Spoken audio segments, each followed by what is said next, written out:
Hi, Dyslexic Genius here, Brad Hurt. My phone number is 864-236-1680, or you can email me at dyslexicgeniushurt@gmail.com. A question came up online: how do I hook up my horn to my phonograph like a cylinder player, like this Edison gem? It's all a balancing act. You really want the chain running straight down like this.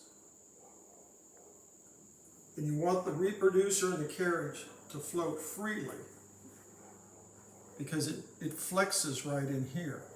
Usually you have a regular reproducer like this, and then they put this god-awful piece of rubber on there like that, and now you're going to have to balance everything. But you'll see people sell these little adapters. Really, this is a 1/2-inch pipe at 60 degrees or something. You can buy these at Home Depot or Lowe's. They're copper.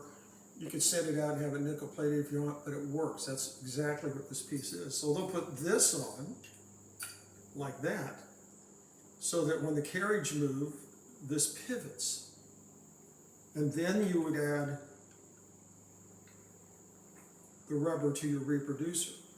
So this is all sitting here like this, and then when it pivots, when the horn pivots, the carriage moves, this pivots with the horn. I use a Cygnet like this because I like them, but this is less than $1 or maybe $1.50 at Lowe's or Home Depot.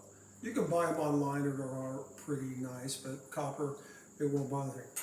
But what you want to do is you want to make sure that the carriage moves smoothly like this, and when you set the carriage down to play, like I just did, it's not bouncing here. If the weight is going too far forward, it'll pull the carriage up. So you have this balancing act with the horn. You have to have the carriage set so it will play, but also it will float. I know it sounds a little complicated, but once you get it to move smoothly like this with your horn and you drop it down, you're good to go. But if you play a cylinder and it seems like, oh, it's kind of dragging, then you have to modify by pulling maybe the horn up a little to push a little more weight down on the carriage, or drop it down a little. That's why they have this chain on this. It's a little bit of a balancing act, but that's how you set the horn to play. On a Cygnet horn machine like this, all your adjustment is up here. The horns are spring-loaded, so it just pivots. It just swings back and forth like this. So you can use the rubber here, and this will float. But you also have to get the float. This should be moving smoothly. Should be no dragging. And you'll move the horn up or down to adjust the weight of the horn, because this is a lot of weight up here. This wooden horn, and then the S connector here.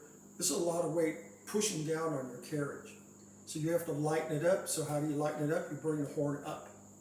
And then you're also fighting the spring tension. You see here now, I pull it up and then drop it down. You have to play up here to get it to float too, because it'll drag. And that's how you really set up an Edison horn like that. It's very easy. Also, a lot of people say you have a big Edison horn like this, and that's hanging out of your machine here. There's a tremendous amount of weight into this. That's why they have the little hook up here. And what you do, if you're using the little 60-degree piece like I do, you'll put the rubber on. So you're going to have this, the reproducer's up here. Let's do this. So it's going to look like this. Now you don't want a huge amount of rubber connecting these two. You want to use when you buy the rubber, they usually come like this 3-inch piece. You only need about this much to connect it. You don't need to put the whole thing all the way down. All you need to do is get the rubber semi over the end of the horn. You don't have to push this all the way down, because if you push this all the way down, now it's going to start binding. Because right here on your horn, they all look the same like this. It's going to be binding here. So you have too much rubber here and too much rubber here. So you want to cut that rubber in half of what you use. Because if you did it like this, so you hooked everything up and it looks like that, that's way too much. The reproducer should be down here, almost touching the end of the horn inside.